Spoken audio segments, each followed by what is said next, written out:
Welcome to the You Speak English YouTube channel with Day 03. Daily use simple sentences with Tamil meaning.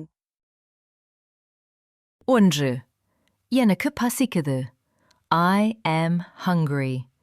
A simple way to say you want to eat. சாப்பிட ஏதாவது வேணும்னு சொல்லும்போது இதை பயன்படுத்துவோம். 2. ஏன் இப்படி பண்ற? Why are you doing this? Asking someone the reason for their behavior. யாராவது தப்பா அல்லது விசித்திரமா நடந்துகிட்டா இப்படி கேட்கலாம். 3.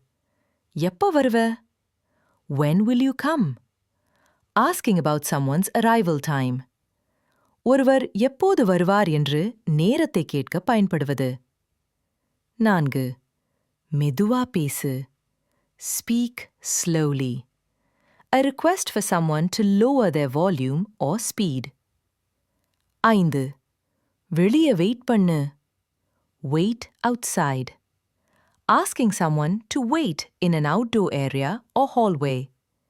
யாரையாவது கொஞ்ச நேரம் வெளிய காக்கச் சொல்லும்போது சொல்வது.